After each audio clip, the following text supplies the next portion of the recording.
first magic convention in the history of Sydney, Nova Scotia.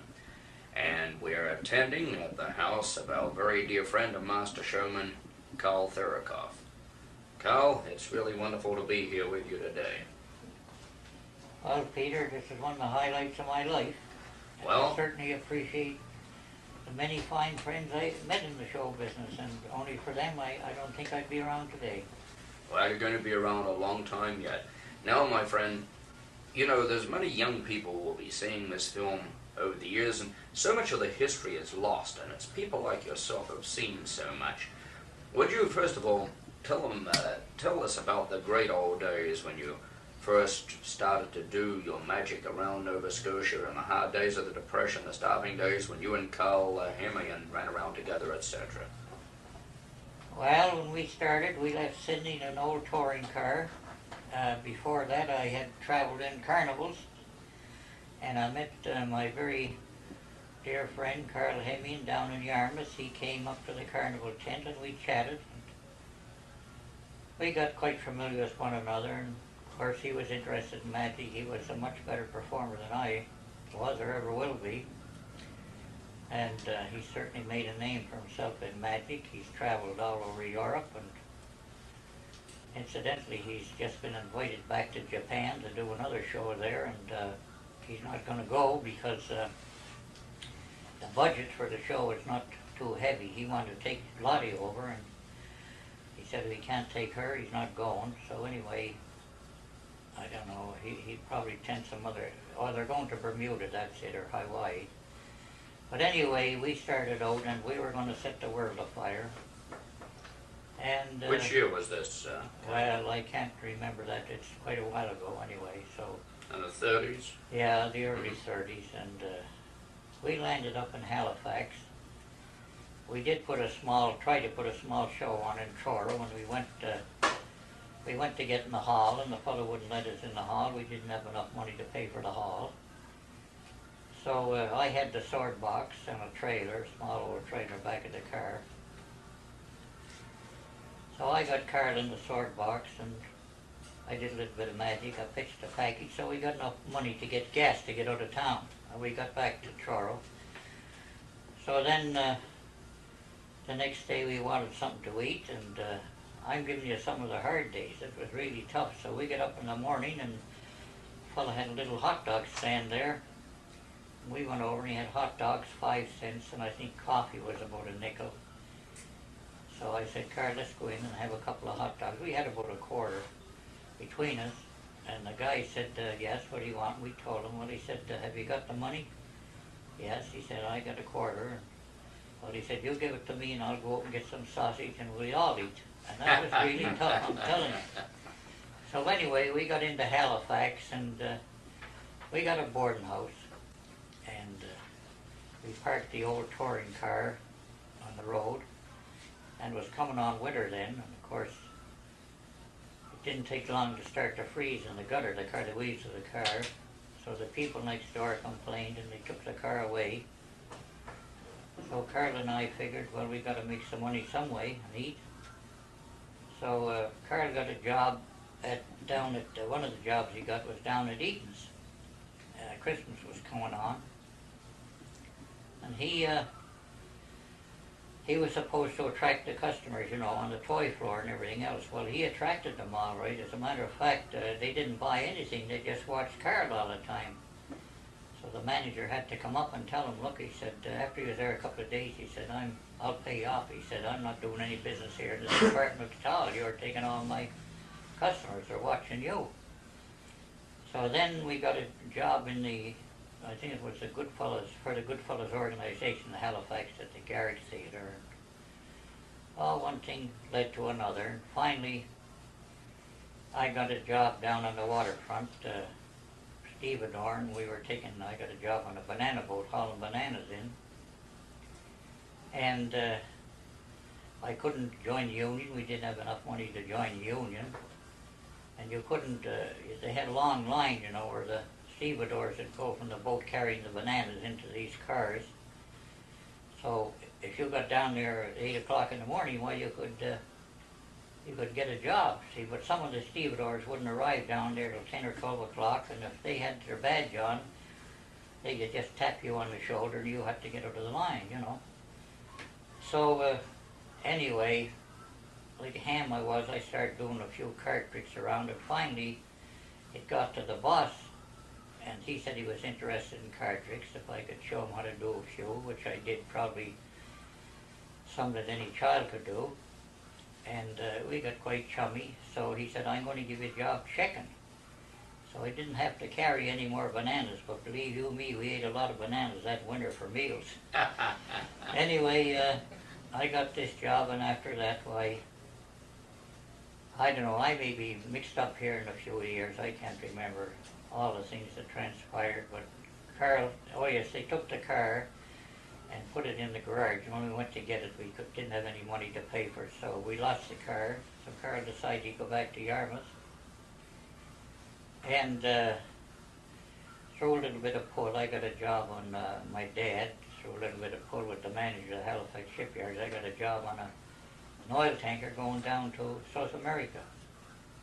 But at that time, I'm way ahead of my story now, but it doesn't make any difference. But at that time, the jobs were very, very scarce, and there was a lot of men, you know, married men looking for work. And here a young punk comes in and gets a job over them, you know, supposed to be an oiler on the ship, and I didn't know the first thing about it, so they kind of ignored me. Anyway, I struggled through a couple of days, and finally when we were at sea, and I walked past one of the rooms where the men were in, they were doing a few card tricks. So by that time, I know I'm ahead of my story, because by that time I was pretty proficient with the 4/8 trick, and I spoke up and I said, now I can do a few tricks, and they said, well, what can you do? And I did the 4/8 trick and a couple others, and I was in their good graces from then on. They showed me all about the, you know, the boiler and the thermometers and the oil gauges and everything, so I got along good. But on the way going down to South America, why, they told me to save the old bars of soap and the paint cans and everything else, that you could swap it to the natives down there that come out in these bumboats for cigarettes and little black cigarettes, you know, they make up themselves, and some kind of liquor. So anyway, when they came out, and, after we docked, you know, we docked about 14 miles outside of Cartagena, and they come out in the water there, you can look down and you can see the bottom of the sea there. And the fellows used to throw the pennies over, and these little fellows would jump out and swim. And I had a lot of, I don't know whether it was B.L. Gilbert coins or not, but they looked like 50-cent pieces, and I would throw those over, you know, and they'd zigzag through the water, and they'd jump down and get them. And the poor devils, I don't know whether they were trying to catch them or not. But things went on like that, and finally then I don't know what years it was, after that I went into the carnival business, met Roger Raboy, George Marcus, and Here's Roger Reveen. It was by most of the people who are lucky enough to have seen him, they swear that he is one of the greatest mentalists of all time. well, Roger Raboy he drove down to the main streets in Halifax in a big Cadillac car, and he'd go in the hotel probably 14, 15 times a day. And every time he walked out of that hotel lobby, he had a different costume on, and it certainly created a lot of publicity. And then, so we were leaving, then the carnival was packing up, and this story's getting all mixed up because I can't, you know, remember everything. But we were on our way to Newfoundland, and we got down there, but that's another story. I won't go into what happened down there. I think I told you, Bruce, what happened on the cage there, you know, where they wouldn't let us take the big cage ashore, you know, the customs men. Oh, yes. Yes, well, I wouldn't want that to go on any tape anyway. Oh, that's a secret. You know, oh yes, and then, I don't know, then now where was I? Was down Newfoundland. Now I gotta skip back to coming get off that oil tanker. The pilot boats come up the St. Lawrence River. See, I'm all mixed up here. And they dropped off the newspapers, and I saw where I finally got a hold of one of the newspapers while the ship was unloading, and Harry Blackstone was playing at the theater up there in Montreal. Well, at that time, the children weren't allowed to go in the theater on account of fires because it was a terrible fire one time there, but this was in the morning and there was all kinds of children there, but the firemen had special permission to show the show, so they, and I went in and it was a wonderful show. And then now to go back to Halifax, this was when Karl and I were there, I think, and this was in 1934. I can remember that date. It's absolutely 1934. And I had no money, so I finally made a deal to do a straitjacket escape. I had been doing it all along on the floor, you know, stages and everything else. There was nothing to it that way. So I thought I could do it from hanging up by my feet. So I gave them the story, and finally, when they had things ready from this building, they took me up there, and when I looked down, I got scared, you know. I said, to hell with this, I'm not doing that for no money. So I tried to get out of it, and they said, no, it's publicized, it's in the paper now, you can't get out of it. I told them, well, I'll do a big show down on the platform. No. So anyway, well, I said, I got a couple of drinks of rum, and I said, I'll do it anyway. So they tied me up. Well, I had no experience doing a straitjacket escape, suspended. So they tied the rope onto a car, back axle of a car, and I said, no. I said, if that guy doesn't stop, he's liable to keep on. I don't know where the hell I'll land. So finally they decided to put it up by hand, and they tied me up, and they only pulled me up about, I had a whistle, you know, in my mouth. They only pulled me up about probably 10 feet, and I started to spin around, you know. So I blew the whistle, and they lowered me down, and then they put a guy rope on me. And my ankles were chafing and sore, so they put a blanket in between there. And then I they start hauling me up, and the people were looking out the windows, you know, from the building, and clapping and everything else. And I said to myself, to hell with it, I'm going all the way. And I let them haul me all up, and thank God I got out of it. Well, then I got thought I was kind of smart, and the next week I rode away to the St. John Aviation Club, and I wanted to do an escape from an airplane. I thought I could do that, you know, hanging down.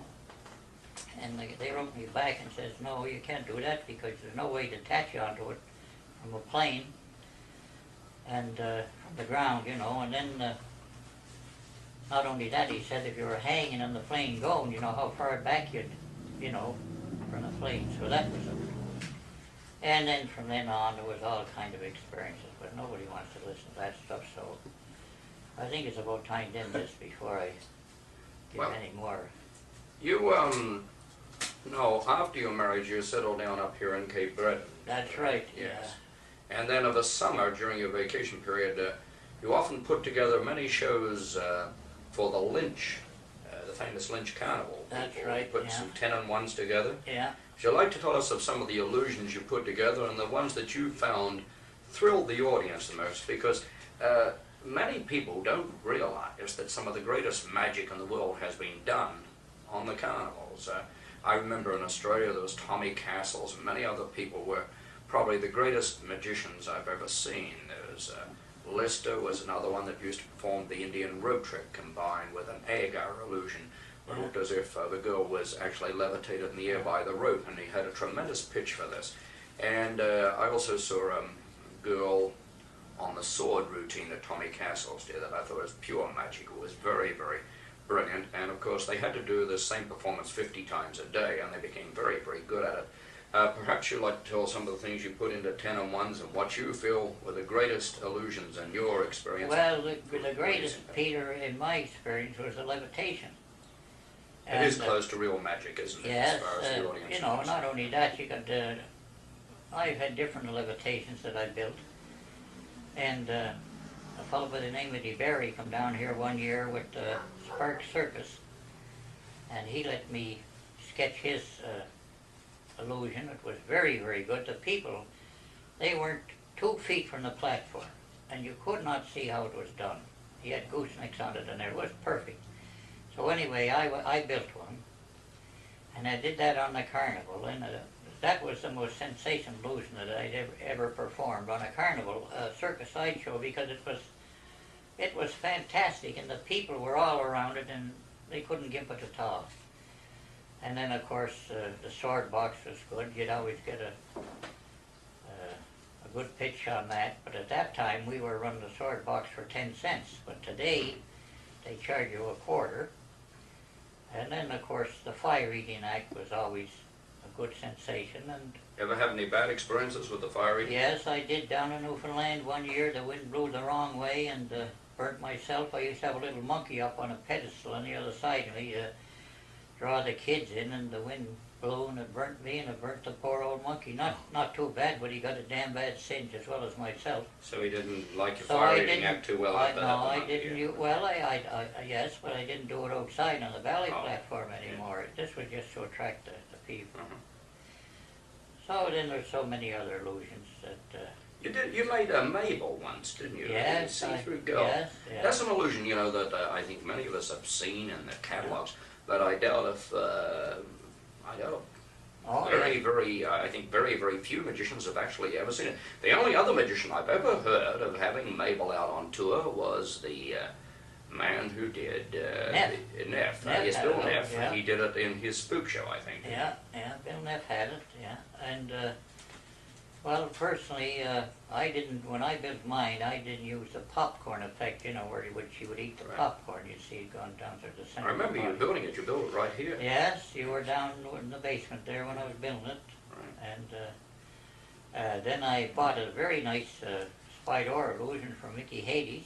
Yeah, I remember that one. We And, had it there it at was one of the original conventions. out Yes, that it way. was a beautiful job. And I had had an ad in the papers down here for girls to go in that, and I got about 24 replies.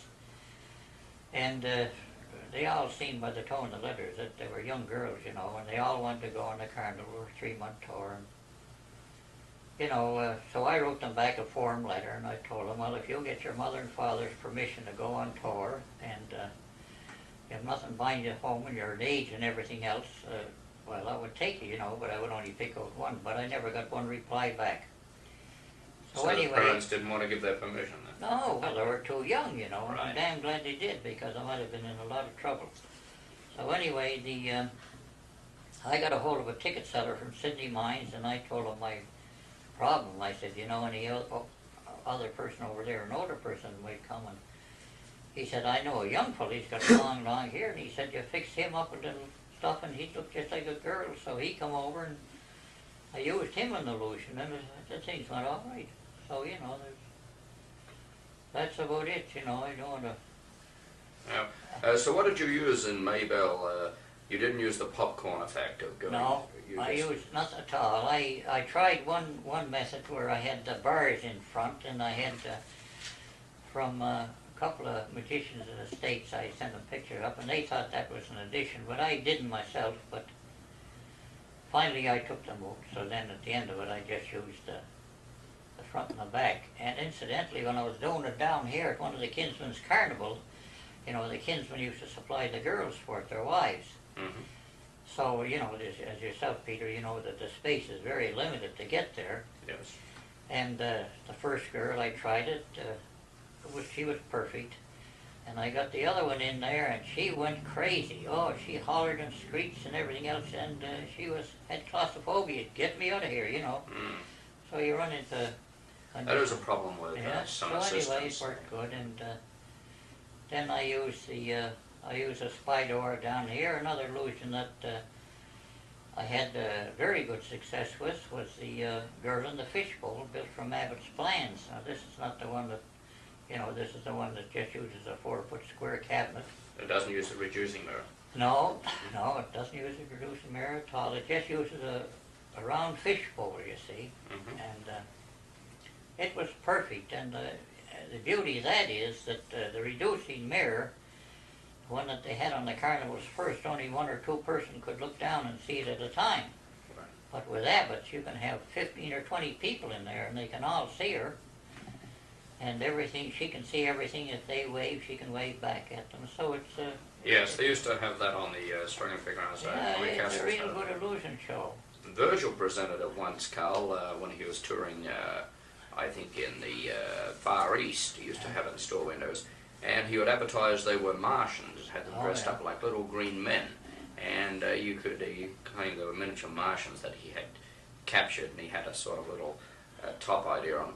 And of course, whatever you did, the Martians would respond and wave back. You have something you want to ask there? This is Bruce Armstrong. Oh, yeah. Just lean forward, Bruce. Let your handsome profile be seen.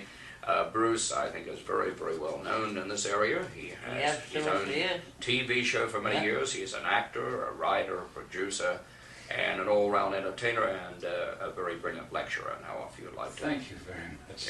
Yes. I wanted to just to jog your memory. Back in the carnival days, Yeah. I remember that you told me on tape about the first time that you used Winnie as an assistant. Oh, yeah. Would you yeah. like to tell that Well, story? I love it. Well, Winnie, you see, as you all know, she's not a show person, you know what I mean? But she's a lovely person. But she's a lovely person. She's much too good for me, that's a fact. But anyway, we are showing for a priest up in St. Peter's, and I had the sword box up there on the stage, and I don't know how I did it, but I got Winnie to put on a pair of panties, you know, and they were quite long panties too, you know, there was nothing like you see today. And she had something on top here, and of course, Winnie, she didn't know that I had an extra pair and an extra bras in the box. And when I went through the routine, of course, I said that there wasn't too many people in the audience tonight, so I was going to show them exactly how this sensational illusion was done, and she couldn't move anyway. I pulled out, I said, I'm going to take out this, and I'm going to take out that, and So you pulled out the bra and the panties. yes, and there's poor Winnie, I guess she was red from head to toe. So that ended her show business right then and there.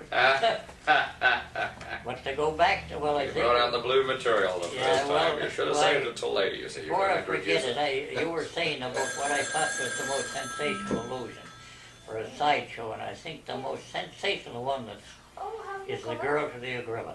I don't think Oh, you can yes, touch the girl. that. Is Didn't that create a sensation when they Yeah, brought it back? my There were, God, there was, dear. I mean, 50 units running around America They at one run stage. out, they get so damn scared, they run the hell Oh, out of yes. the tent. Oh, it's It had some fantastic. heat over that, you know. There were some Yeah, I swings. know. People tripped over tent poles and everything trying to run away. And then they had claims that the gorilla had tried to maul some of the girls, and, Yeah. which may be true when you But look you at some of the see, stuff you have this- to hire nowadays. This fellow that brought the illusion up from, I don't know, it was Puerto Rico or somewhere down there, you see.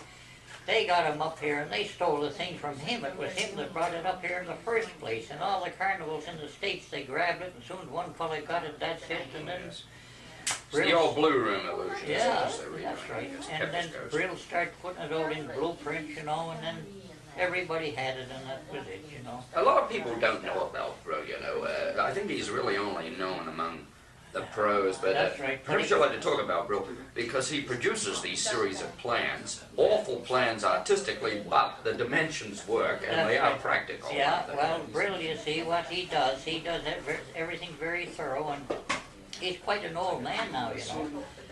And I've corresponded with him quite a bit, and he goes around, when he sees, he goes around to different carnivals when they play in the States, and he goes in the sideshows, you see, and he not only makes sketches of the sideshows, he'll take all the old small rides and everything, and he'll have these rides, you know, sketched out perfectly, and he sells these prints, and you can build a small ride in yourself, just from parts from cars. I didn't know that. Oh, yes, he's got the Ferris wheel, the bumper cars, he's got everything, you see. And he's got every damn illusion that's built, and he just changed the illustration a little bit so they can't touch him with copyright laws. But he goes in and he watches that thing and he gets it down, and oh, he's a wonderful, wonderful man. Now, I don't know whether he's alive now. I haven't heard from Bill for about a year, I guess. Heard that he passed away. I Well, think he I probably did. Anyway, Mickey Hades now has the rights to all well, his you plans. see, I loaned all the Brill plans that I had. Mickey Hades wanted them, and I said, well, Mickey, I'll loan them. And I loaned them, all the ones that I had up to that time, and I also loaned Mickey my Thayer plans, you see, and he made copies of them, and then finally, he made the deal with Brill to handle this, handle all his plans in Canada, which he does up to this day. And believe you me, he's got a tremendous. Incidentally, I had a letter from Bricky, from Mr. Hades, and quite a while ago, you know, and this was even after I was up at the convention in Victoria. And he wrote me down and he says, I forgot to mention that in the earlier days, my mother's name was Rutherford, and I had the name of Ruth Harlow, see, the Canadian Yo guy. And I took Ruth off of, you know, Rutherford and Harlow off of Carlo. And I was called at that time Ruth Harlow, the Canadian Yo guy. And I used to write a column in the Lincoln Ring years ago. And Okay, dear. anyway, Yes. Do you want to talk to him? Mickey wrote down one time, he said, I've been looking in some back magazines and I saw some different advertisements, you know, that Sid Rain made me probably 48, 50 years ago and everything. It was all Ruth Harlow. And he said, I wonder who the hell this guy is. He said, do you ever hear of him, Karl? And could you tell me who he was? And I wrote back and I told him it was me, you know, and he never got, what a surprise. He wrote back and he said, you could have knocked me over with a feather. That's beautiful. You know, so those are the way the things happen. Well, okay, Bruce, now, you say a few words, that's... Just before we do this, I just want to enlarge on the AK Brills, which is interesting. Yeah. That in all his plans, you know how the Thayer plans, Bruce will say, you know, you get such and such a type of roller bearing, or they're really going to details. AK Brill will say, now if you search around, you can find a bottle top that'll work. He told you how to make it out of bits and pieces. That's right, teaches you really how to. He said, no, this could be made cheaply by doing this and this and this, and he'll teach you how to make the working parts out of the cheapest materials and tell you where you can find them and the latest, type of bulk the to latest use. Brill plans that he sent me, I got out there, I got the, you know, through the wheel, the big flywheel, the girl through the flywheel. Then I got the Virgil, the net, you know, the net roof. He's got that, the one you use, Dizzy you limit, know. of course. The dizzy limit, he's got them all, see. Do you know that nobody really has the rights to the dizzy limit? It's still held by an Englishman who has the only rights, but it's being used all over the world and it's now lost in antiquity. Who brought it here and who started using it? But the British get very, very sticky on this now and then, and the same as Davenport claims to have the only rights to perform the 2-in-1 umbrella. But of course, if you try to repossess every umbrella that the Abbots have made, Magic Hands have made on the 2-in-1 principle, there'll be thousands of them all over the world. But at one stage, when Virgil played in England, old George Davenport was very, very upset and actually threatened to sue Virgil for using the 2-in-1 umbrella, which Virgil naturally bought from Abbots, and Abbots have been selling it for years, and I think they still do make one of the finest, a very small looking one. But as you say, who knows who really owns the rights to any illusions? It's not like the old days. Time was, once if you wanted to go to Martinka's, you didn't go there unless you were invited. You never got into the inner room unless they knew that you were a professional. And I think the secrets are probably decimated a little too easily nowadays. Wouldn't you say, Karl? Yeah, well... They were kept very secret once, weren't they? Well, in those days, you see, everybody, you know what I mean, there's so many books on the market today and so many guys giving secrets away, but I don't know, it seems to work out that a person that's not really interested in magic, he can go ahead and read the book and 5 days after he forgets it. It's forgotten. Yeah, he doesn't know what it's all about. Yes, but I think, Bruce, I so they think can the see Xerox machines have had an awful lot to do with the giving out of secrets, and even magicians giving to other magicians, Xeroxing from a book. Yeah. I know that it's helpful, but I don't think it's always right. Well, a lot of things are not right, Bruce, but they do it just the same.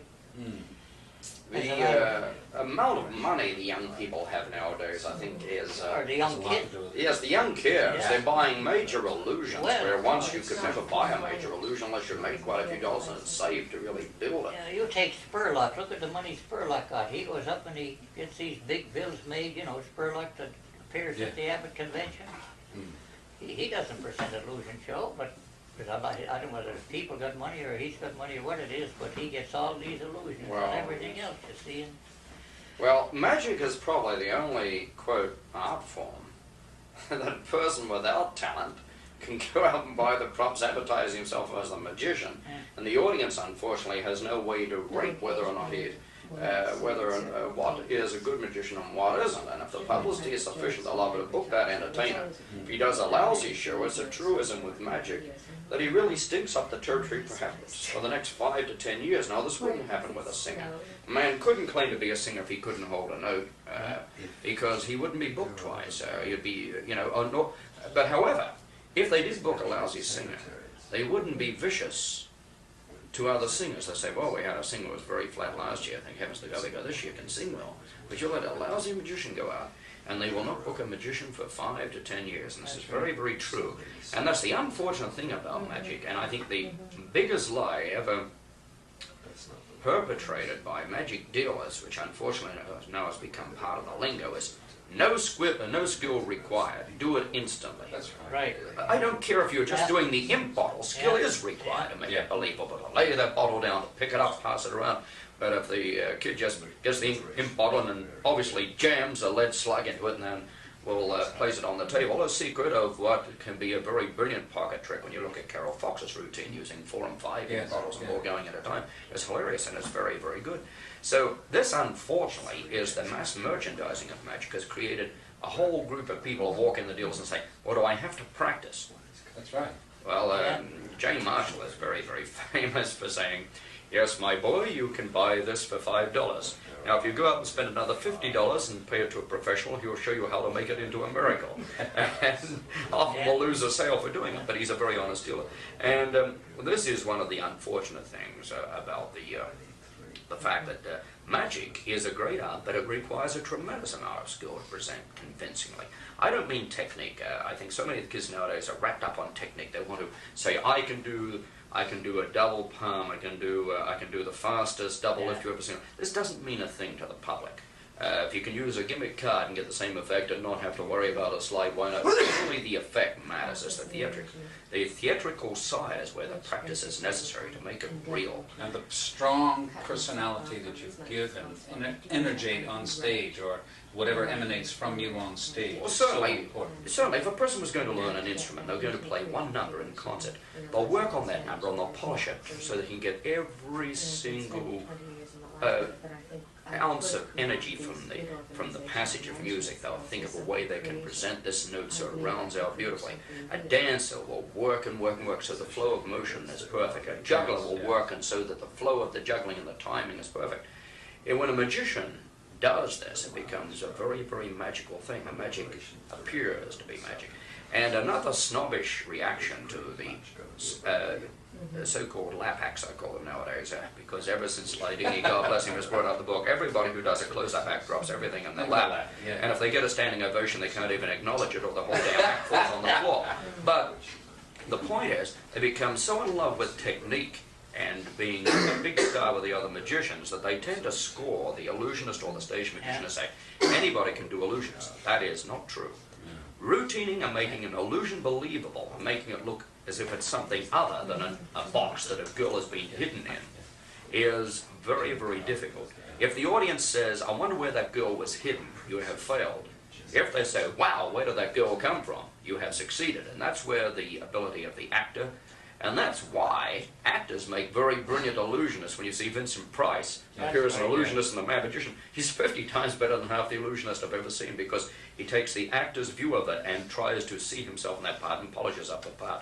The theater is all important. If an effect does not have a theatrical impact, which is an emotional impact, it is useless. It's a toy to amuse other magicians and should not be shown to the public. Who was that famous magician that this young fella came up and he said, I like your show. He says, I got 120 card tricks. And he said to this famous, I forget his name, he says, how many can you do? And the fellow says, I think I can do 3. That was Nate Leipzig. Leipzig, yeah. Yes, Nate Leipzig, I do 3, son, yes. Yeah. Yes, which is true. It's, it is very, very true. And Levant, on his lecture, pointed out that people are more interested in gimmicks and very, very clever than they are in the actual effect. And the effect is everything. It's they love inventions. Levant got more out of the egg bag than any man I've ever seen. He did it in his biggest illusion show. He did the egg bag and he'd do the 3-to-1 rope. But there was something about Levant's personality that made it brilliant. Did you And- see, pardon me, did you see Bruce do his egg? Yes, very excellent. quickly, unfortunately. Very, very good. And this is the Englishman's Yes. routine. What's his name? Ken Brooks. Ken Brooks. Mm. Wonderful. You do it very well, and it suits your Wow. personality well, because you have a... But once again, you're a trained actor. Yeah. Now, It's a you know, great- there's one book I do wish that every set of books that I wish every kid going into magic today would buy. It's the Success books by, it's a two-volume Mark- set, oh, yes, yeah. put out Yeah. by Jay and Yeah. Francis and many other Yeah. contributing people. If only they'd read that from cover to cover and digest it. There's so much wisdom and thought in that. I remember one night I was performing at the Folly Bashir, and a kid came back with his father, and this kid would be maybe 16, 17 tops. Very cocky little boy. And his father was trying to be very polite, and he said, "We just enjoyed Dragon." I said, "Thank you." He said, "My son is doing illusions." The kid says, "Yeah, I know all the illusions. I got all the plans. I know them all." I said, "Yes, son, very good." His father said, "I have brought him a zigzag. I'm wondering if I should get him a canvas-covered trunk or a girl cut into 6. And for, I think it was coming up towards Christmas, so he bought that for his birthday. He wanted to get him something for Christmas. And I said, "Well, first you should buy him a set of taba." I said, "He should learn the basics. He should learn the misdirection, even by doing simple sleight of hand, that why you use misdirection. He should learn the basics, the foundations, and then move to illusions. If not, he'll be highly unsuccessful as an illusionist." This cocky little kid says, "I know how your hangman's done. I know all about that. I know all about all these illusions. I can do them all," and grabs his father and whisked out, and I thought, you know, I just walked away. And this is a very, very disturbing thing. The kids nowadays want to do it all. They want to do it instantly. You see, I couldn't afford that. When I started off in magic, and I'm sure you started Oh, off the very same way, I'm sure we all did, yeah. I had to get the boys' book of conjuring. Yeah. And I saw the tricks in there, and I'll get little pieces of cardboard in Yeah. that, and I make my first tricks, the block trick. I had to go and get old building blocks that kids play with, and I built my first block trick there.